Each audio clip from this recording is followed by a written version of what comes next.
This 6th generation Volkswagen Polo Super Mini is cleverer, smarter, classier, and certainly more charismatic and confident this time round, featuring some fresh new engines and a bit of extra high-tech in the Golf-style cabin to please loyal buyers. Ultimately though, it's still the carefully conservative choice it's always been. Low-key, but likeable.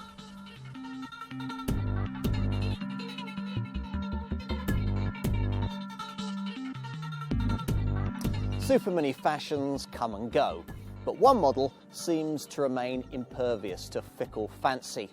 The Volkswagen Polo is somehow above all of that, and if you buy one, you'll probably think yourself to be so too.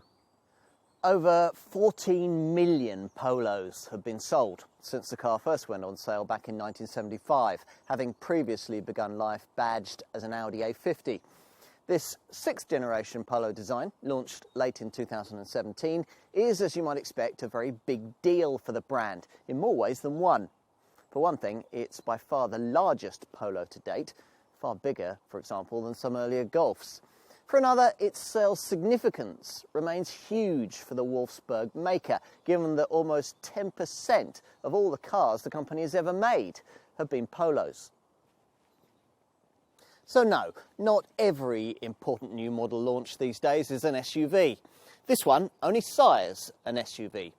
Its underpinnings forming the basis for Volkswagen's T-Cross, the brand's smallest offering in the lifestyle crossover segment.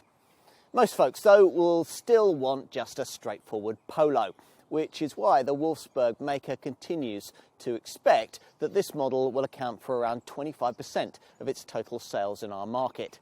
That's despite intensified Super Mini segment competition, primarily from the 7th generation Ford Fiesta, but also from contenders like Seat's 5th generation Ibiza, a car that shares this one's sophisticated new Volkswagen Group MQB A0 architecture. That platform facilitates the increase in exterior dimensions we mentioned and provides for what's claimed to be a more sophisticated big car style driving experience. We'll see. And there's also plenty else to keep this Polo popular, with some fresh engines, a sharper look, and much higher standards of electronic safety provision. Inside, the completely new cabin can now be colour personalised and delivers media connectivity for the modern age, including the option of a high-tech digital instrument cluster. Plus, for the first time, the GTI model at the top of the range is now a really credible rival for the segment's finest hot hatches. Elsewhere in the range, this car can still be the conservatively clever choice it always has been. If that appeals, then stay with us as we put this car to the test.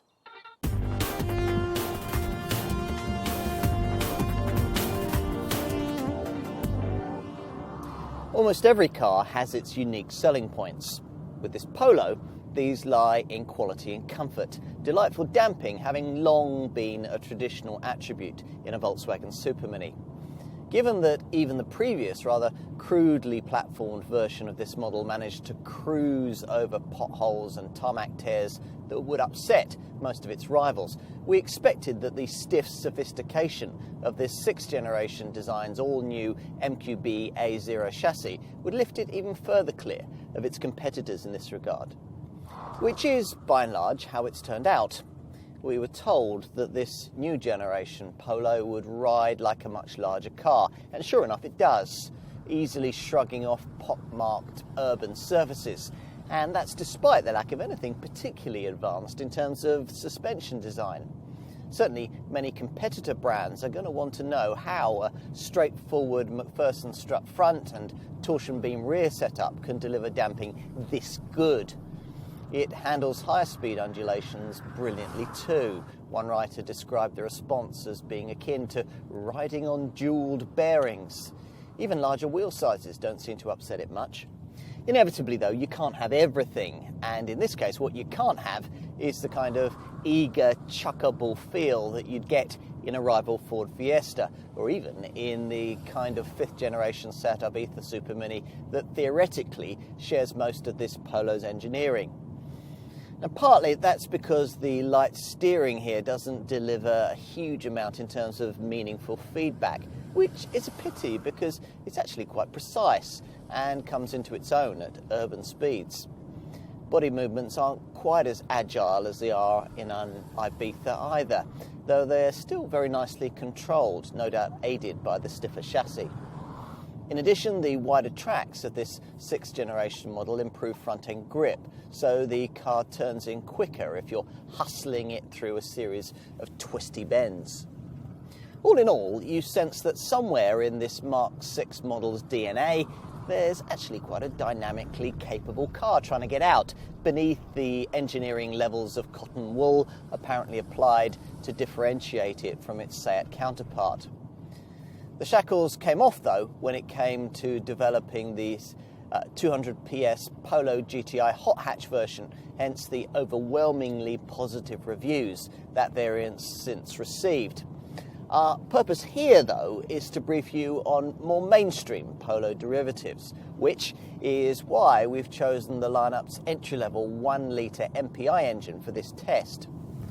We've got this normally aspirated unit in its base 80 PS, guys, in which form it makes 62 miles an hour in 15.4 seconds, en route to a 106 mile an hour maximum. As with later versions of the previous 5th generation Polo, this same 3-cylinder 999cc engine can also be ordered in a turbocharged TSI form that makes quite a difference to the performance of this car. Even if you can only stretch to the 95 PS TSI variant, you'll get 175 Newton meters of torque, nearly twice the pulling power that this normally aspirated MPI unit can muster, which makes a huge difference to the mid-range pulling power you'll need when overtaking. The quoted performance figures see a 1-litre TSI 95 PS model manage 62 miles an hour in 10.8 seconds on the way to 116 miles an hour. Unfortunately, though, even at this level in the range, you only get a 5-speed manual gearbox to stir your Polo into action, which seems a bit 20th century. To get a 6-speed stick shift, you have to stretch to the pricey 110 PS 1-litre TSI variant, where the performance figures are improved to 9.9 seconds and 121 miles an hour. Another advantage of choosing a TSI engine Polo is that you'll then have the option of specifying the brand's smooth, efficient 7-speed DSG auto transmission. As for other engines, well, quite frankly, they'll be of minority interest to most likely Polo people. We've already mentioned the flagship GTI shopping rocket, which uses a detuned version of the 2-litre turbo unit you'll find in its Golf hot hatch counterpart and makes 62 miles an hour in under 7 seconds en route to nearly 150 miles an hour. What else might you need to know?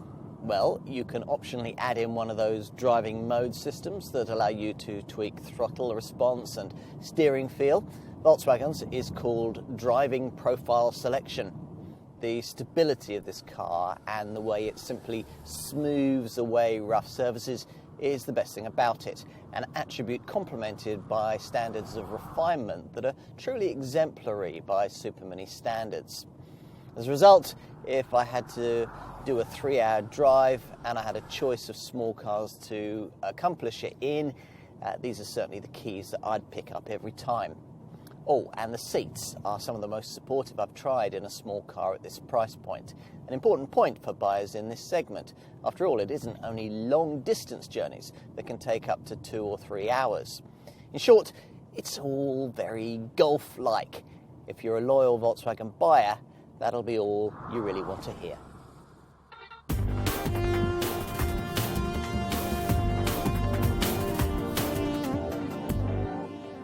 Volkswagen doesn't mess around too much with the fundamental aesthetics of its core models. Just as a Golf should always be recognisable as a Golf, so it is with the Polo. Yet within these constraints, it's also been necessary to move the design of this car forward. Volkswagen says that the styling of this 6th generation version is more masculine and, whisper it, even a little charismatic. It's certainly bigger, about the same size as the 4th generation Golf that was sold by the brand until 2003. This time round, this 5-door body style is the only one on offer, the 3-door version having been consigned to history after a production run of 42 years. In profile, you get some perspective on that extra size, where an 81mm increase in length over the previous model is emphasised by this Mark VI version's most obvious stylistic flourish. This three-dimensional arrow-shaped double crease is known as the tornado line and features a lightly flared, more overt lower section that flows from the tail lights through the door handles to the front wheel arch. This lower swage line gives the flanks some shape, separating wheel arches housing rims that start with these 15 inches but can be up to 18 inches in size. The C-pillar is a bit more purposeful too, designed to reach forward and make the shaping a little more dynamic. Let's move to the front, which is supposed to be, in Volkswagen's words, more emotionally engaging. Well, it certainly looks more mature. From a straight-on perspective, you'd probably now guess this to be a family hatchback rather than a Super Mini. Smart, fluted ridges on either side of the bonnet flow into a wider front grille that emphasises the 63mm increase in width and is flanked by headlamps redesigned so as to be optionally available with full LED technology. The bumper's sleeker too and now incorporates these unusual angled corner apertures for the fog lamps and turn indicators. Between them are two lower air intakes, a V-shaped one in the middle and a narrow second intake that extends across the whole width of the car. For the rear, the designers have concentrated on creating a cleaner and better balanced look, with this broader central shoulder sitting above smarter trapezoidally shaped tail lights that are optionally available with LED illumination. Plus, of course, there's another restyled bumper. As usual, what's more important is what you can't see, namely the stiffer, lighter and much more sophisticated MQB A0 modular architecture platform this Mark VI model Polo now sits upon. This is shared not only with the T-Cross small SUV that spun off this car's chassis, but also with other rival Volkswagen Group Super Minis like Seat's 5th generation Ibiza. When all's said and done, a lot of the aesthetic tricks are really targeted at making this car feel as much like its larger Golf stablemate as possible. And if you didn't know that already, then you'll certainly be made more aware of the fact once inside. As soon as you get in, just as in a Golf, you'll sense all the hallmarks of a really well-made car with the same glass-fronted 8-inch composition media infotainment screen you'd find on Volkswagen's larger family hatch, dominating the dash. Gone is the somewhat old-fashioned vertically stacked fascia of the previous Polo, and in its place, a more horizontally orientated design is based around this central fascia panel that positions all of the key controls on a higher plane that's more in your direct line of sight. That panel is fundamental to a revolutionary move in Volkswagen interior design, the availability of dash and associated centre stack trimming that isn't predominantly black. Reef blue, energetic orange, silver silk and deep iron colour options are all now available. These, though, are likely to be ignored by most conservative Polo people in favour of this more familiar finish that'll shrug off daily grime more easily. The soft-touch dash top trimming that we were told by the brand wasn't necessary on their pricier T-Roc SUV is here, present and correct, though sadly doesn't extend into the door cards. Still, along with smart switchgear and the reassuring solidity you get from almost everything you touch, it all helps to position this Polo a small but significant cut above nearly all its Super Mini sector rivals when it comes to the important issue in the showroom of perceived quality.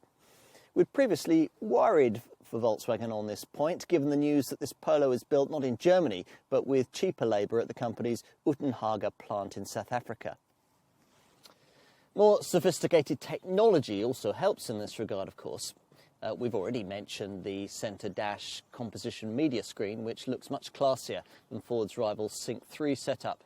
It deals effectively with the usual DAB stereo, Bluetooth phone and car informational functions, and in virtually all trim levels is embellished with Volkswagen's clever App Connect setup.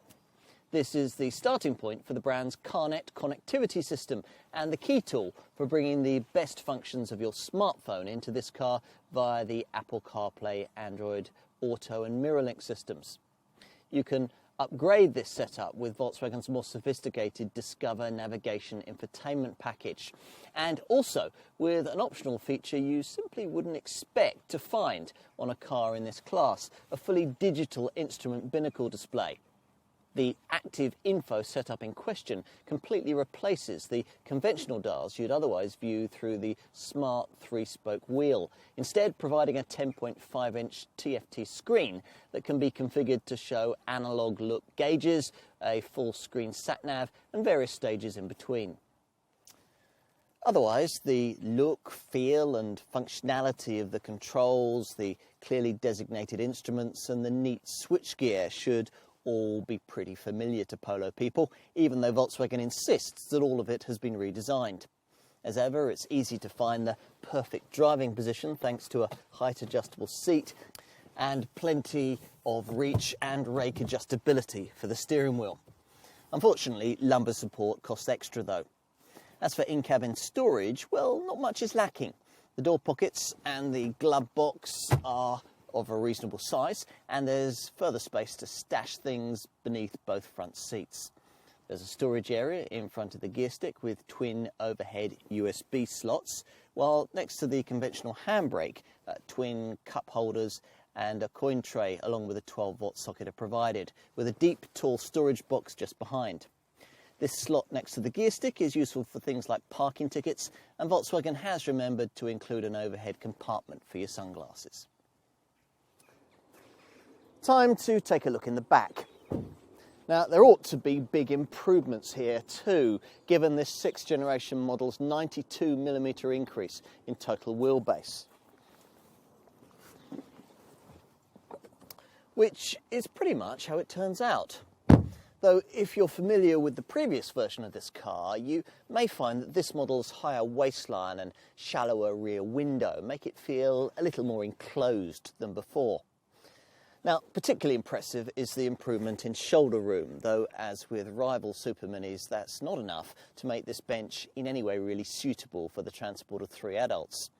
This rather high centre transmission tunnel mitigates against that too. These rear quarter lights help in letting in a bit of extra light, something you can dial up to the max by specifying the optional panoramic glass roof. Going for that, though, might slightly reduce the boxy levels of headroom on offer, which don't appear to have been much affected by this 6th generation model's 7mm reduction in overall height. There are deep door bins, and most models get these seat back pockets too. Unfortunately, though, rear seat folk don't get offered either a USB port or a 12-volt socket. And out back, well, it's mostly all good news. Avoid entry-level trim and you'll get this adjustable height floor that can be repositioned at a lower level if you've taller loads to carry. In terms of overall boot size, we're talking 355 litres, which is a massive 75 litres more than before and 63 litres larger than the trunk you get in a rival Ford Fiesta. Despite the fact that, very laudably, Volkswagen is one of the few brands in the segment who fit a proper underfloor mounted spare wheel as standard. Bear in mind, though, that you'll have to do without it if you go for the variant featuring the premium Beats audio system. It's a well-shaped space too, efficiently square and unimpeded by wheel arch intrusion. 4 body-coloured tie-down hooks feature, but the designers have forgotten to add in a bag hook. You do, though, get this little compartment in the left-hand corner for smaller items.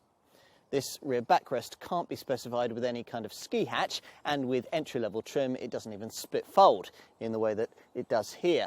Still, once you push it forward, up to 1,125 litres of total capacity can be released, which is almost as much as you get from a Ford Focus from the next class up.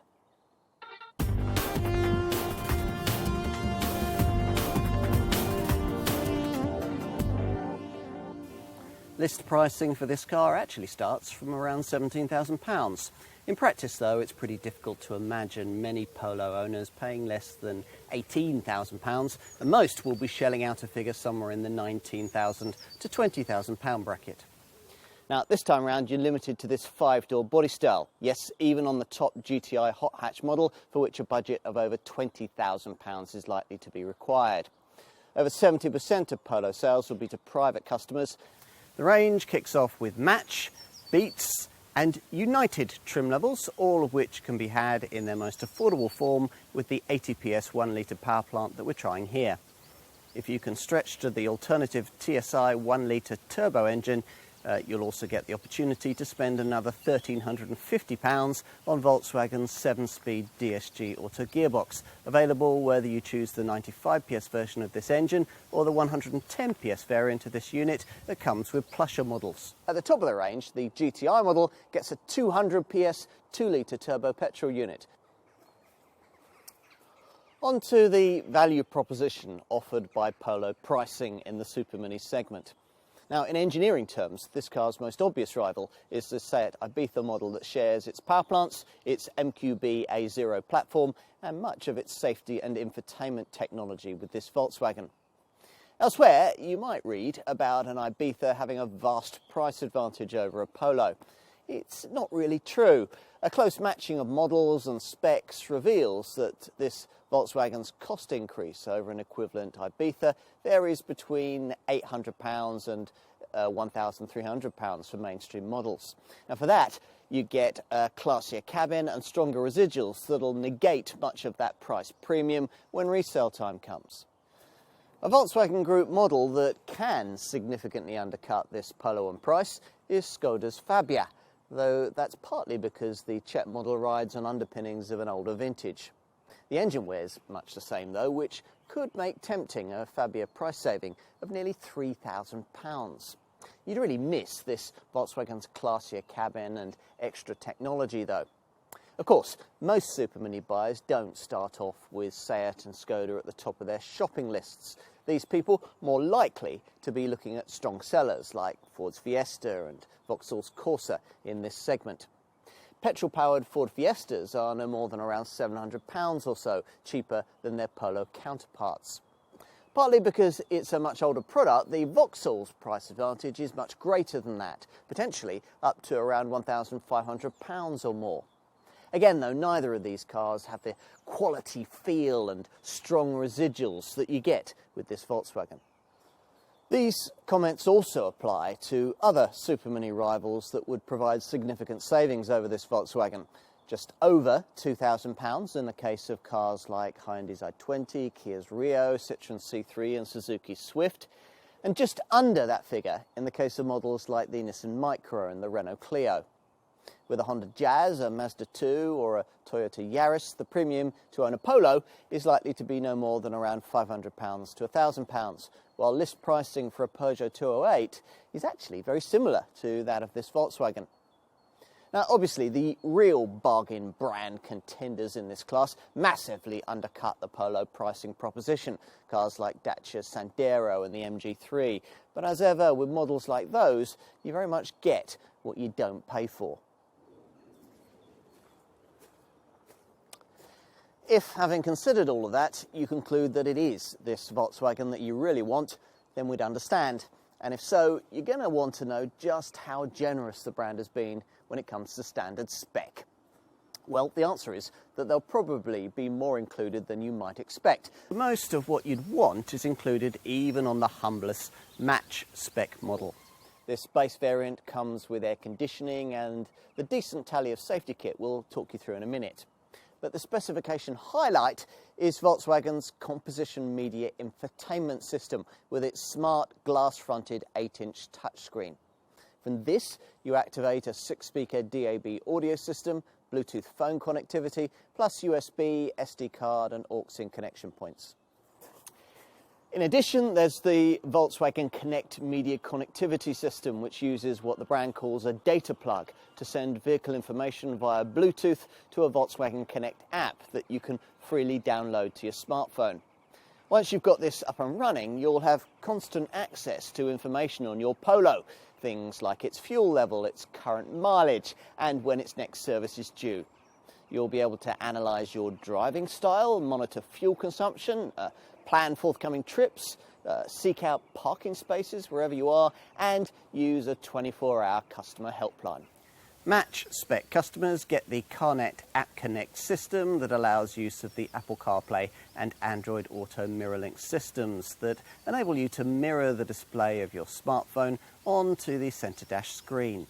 All match models get 15-inch alloy wheels, an alarm, body-coloured door handles and mirrors, a more sophisticated trip computer, rear electric windows and a variable height boot floor, plus the split folding rear seat and power adjustable mirrors missing from the base spec.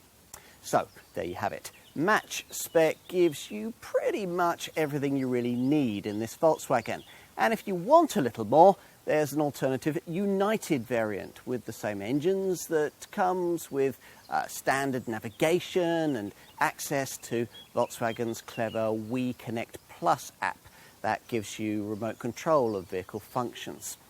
Plus, with United spec, you get smarter Dublin-style 15-inch alloy wheels, auto headlamps and wipers, cruise control and Atlantic blue interior trim. Still, there'll surely be customers seduced by the big car feel who want more. And for them, the really desirable variants beckon. Now we'll start with the lifestyle option represented by the Polo Beats trim level.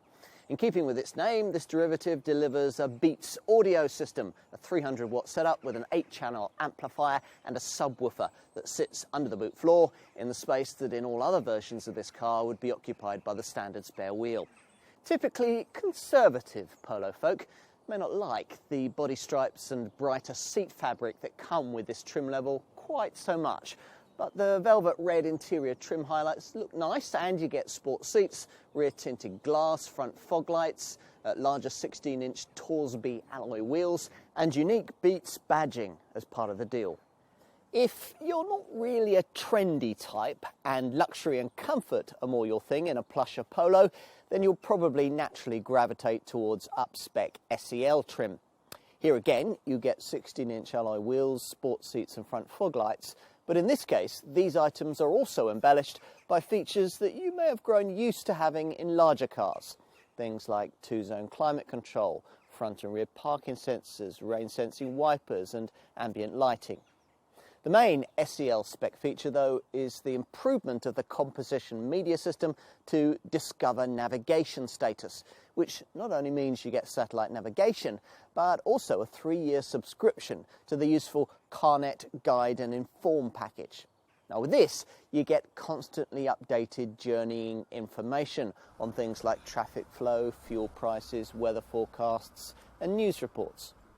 If you want a plusher Polo with a really sporty look and feel, R-Line trim could suit, with its R-Line styling pack, rear diffuser, chromed exhausts, LED rear tail lamps, stainless steel pedals and striking 16-inch Sebring alloy wheels.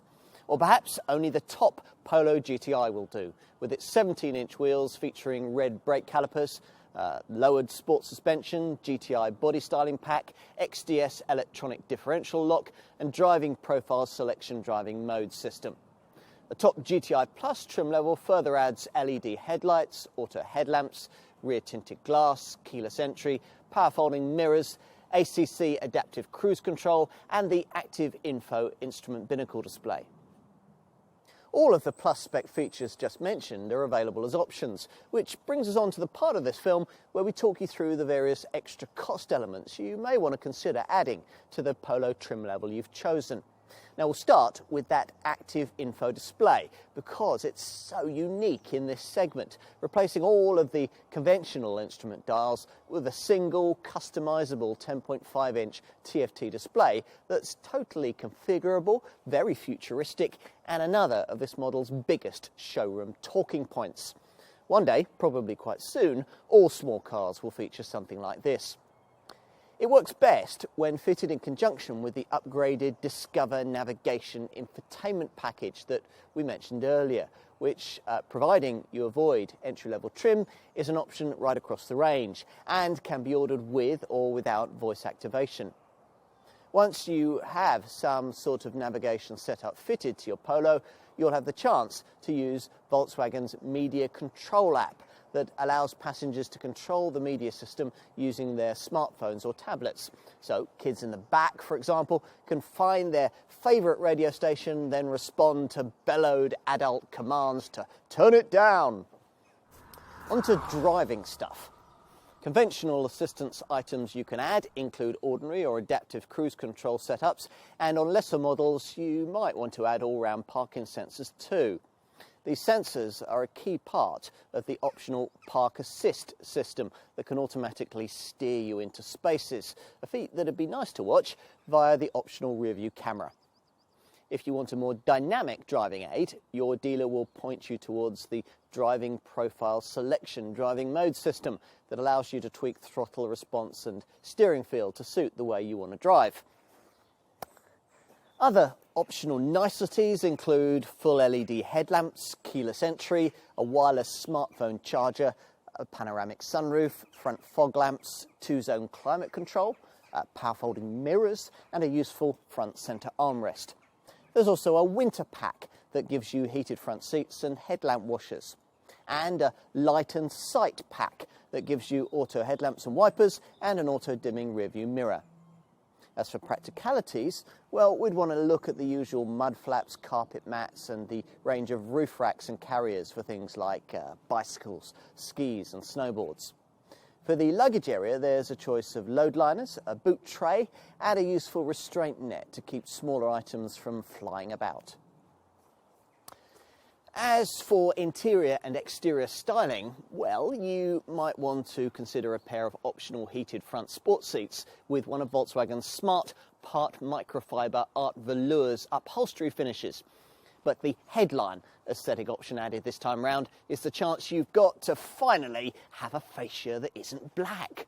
That's thanks to an optional dash pad pack that's available with most models, which gives you the option to change the dashboard shade to either reef blue, energetic orange, silver silk, or on some models a shade Volkswagen calls deep iron. Expect most buyers to stick with black. That deep iron dashpad finish also comes as part of an optional style pack, which gives you part leather sport seats, special carpet mats and a black roof lining. There's also a black roof pack, which adds that shade not only onto the top of the car, but also onto the A-pillars and the door mirror housings. With certain trim levels, both these two packs can be combined together into a black style pack, which also includes a set of smart 16-inch Sebring alloy wheels. And on the subject of wheels, there are various 15, 16, 17 and 18-inch rim options. We've got optional Sane black diamond-turned rims here. And there's the usual selection of metallic and pearl effect paint colours. On to safety, an area where Volkswagen now claims class leadership with this model. Standard now in all Polos is a front assist system that on the open road scans the road ahead as you drive for potential accident hazards, warning you if one is detected and automatically braking if necessary. You get that same kind of functionality at urban speeds too, as part of a city emergency braking system included as part of the front assist package.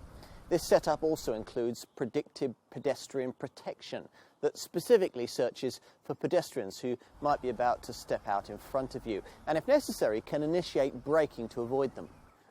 All Polos also get twin front, side and curtain airbags, Isofix child seat fastenings, the tyre pressure monitoring system and anti-whiplash front head restraints. On top of this, there are the usual electronic systems to try and ensure that none of these features will ever be needed. That means ESC stability control and an ASR traction control system.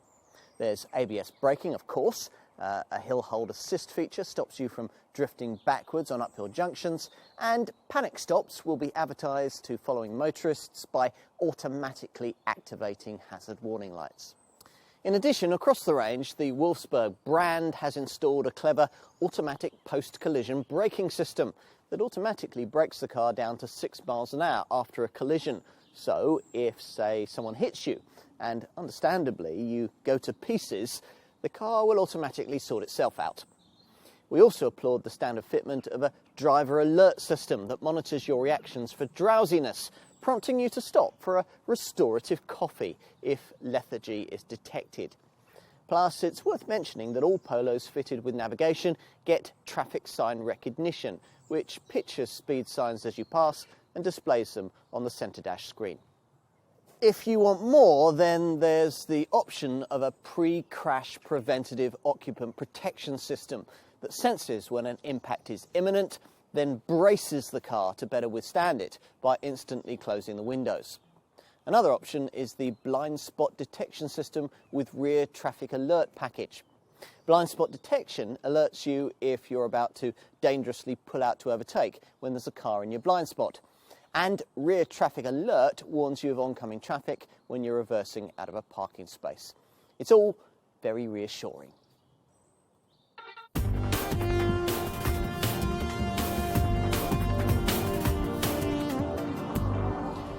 What you won't find in the Volkswagen brochure for this model is the news that there's a price to pay for being premium, though not too large a one.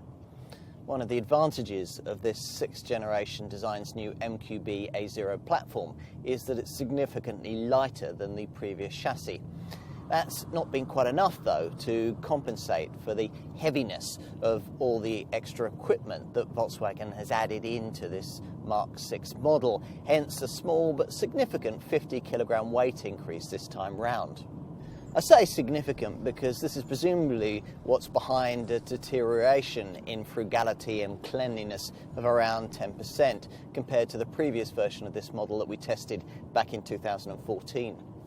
That's quite important because without this slight slip backwards, this Polo's efficiency would have been a match for the best of its Super Mini rivals. To be fair, it's still pretty good, aided by the usual Blue Motion technology stop-start and brake energy regeneration systems.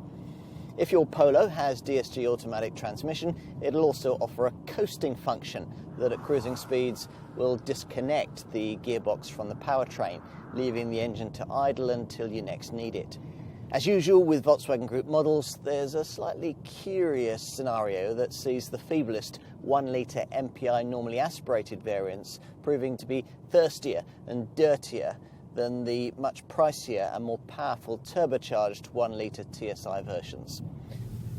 Let's get to the WLTP rated fuel and CO2 stats.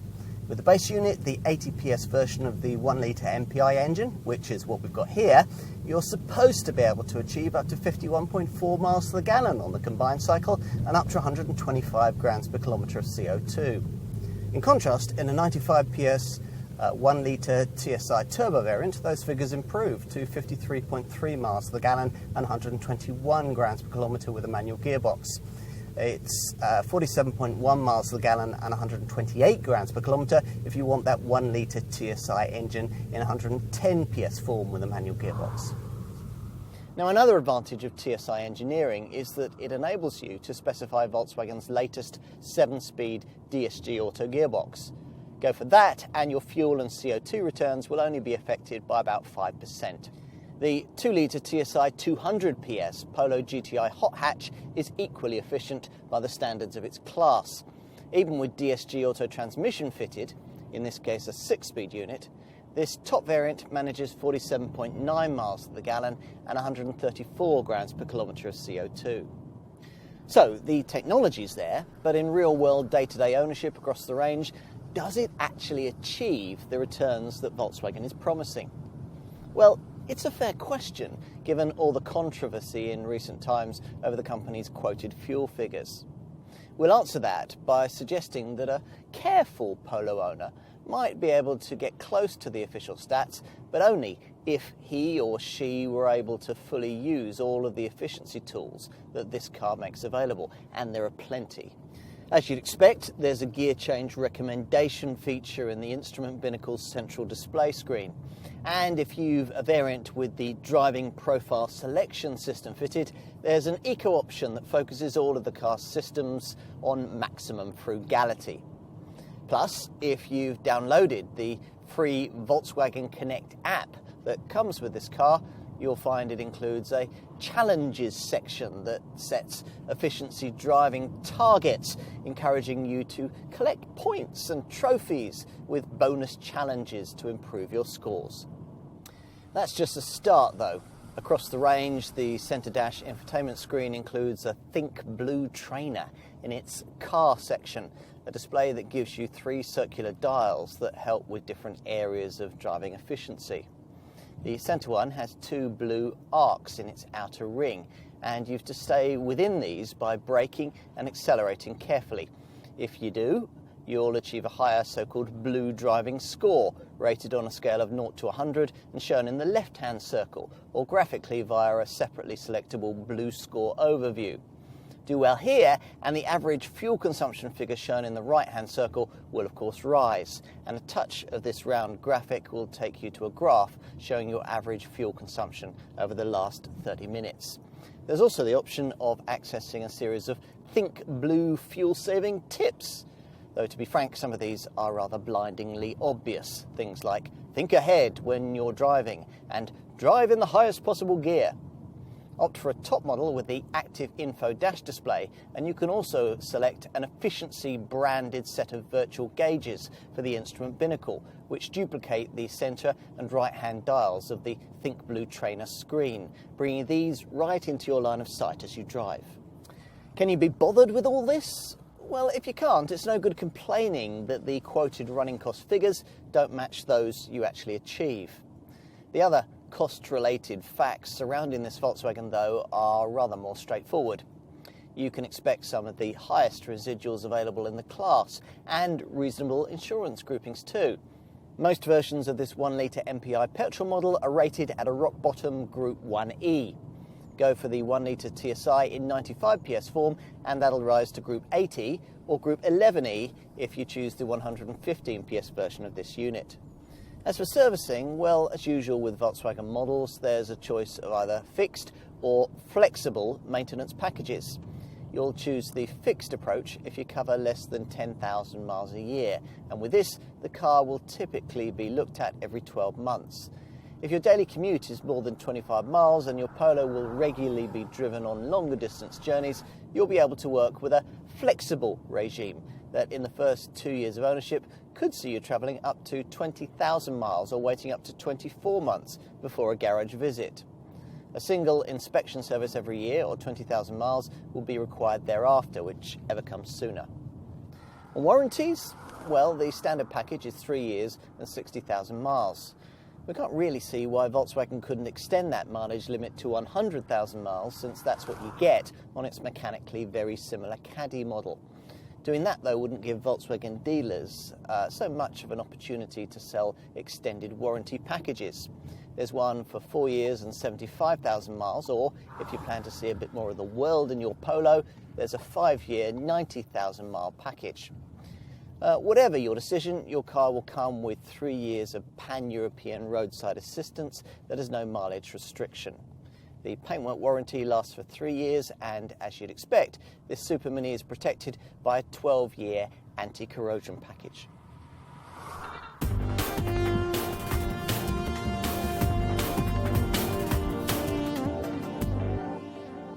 So where does all that leave us? Well, in one of those situations where everything's changed, but nothing is really very different. This 6th generation Polo is a big step on from its predecessor in just about every area you could name. But if you want one, the reasons why will probably be much as they've always been with this car. It feels a quality cut above its rivals. The quality element in question, though, has moved forward quite significantly this time round, which might make quite a difference if you're one of those buyers who's been waiting for an excuse to buy a smaller car, but has yet to come across one with the kind of sophistication and technology found in something larger. If so, this 6th generation Polo might well be the model that finally persuades you to downsize. It feels more refined, more premium, and more mature than any Super Mini we've previously driven. The result might be little more than a shrunken Golf, but then that's exactly what most buyers want. Indeed, you could choose one over that larger family hatch and really not lose out very much in terms of practicality, drive dynamics, or even the style statement you'll make on the high street. Ah yes, the style statement some versions of this 6th generation model try to make. Now, there's probably a place for it, but plenty of rivals do the trendy lifestyle vibe a lot less self-consciously. Ultimately, the typical Polo person doesn't really buy this Volkswagen in order to make a fashion statement, which is why he or she will almost certainly end up with the kind of conservatively finished variant that we've been trying here. That conservative mindset extends into the issue of drive dynamics too, so it probably won't matter that a handful of rivals feel more engaging than this one through the corners. Of greater importance to likely buyers is that few of these competitors will be more comfortable in day-to-day use. Quite a few of these alternative Super Minis will be cheaper to buy, of course, but once again that may not matter greatly to many likely customers. They won't want to pay over the odds, of course, but as long as the premium to own this Volkswagen is relatively slight, as in this case, they'd simply rather have a Polo. Use one for a few days and it soon becomes clear why that is. Opting for one of these suggests that you choose to drive a small car rather than necessarily needing to. It's a small but significant difference. At the end of the day, there's much to be said for an extra touch of quality and class. Seek those as your priorities and you'll find this little Super Mini more than happy to oblige.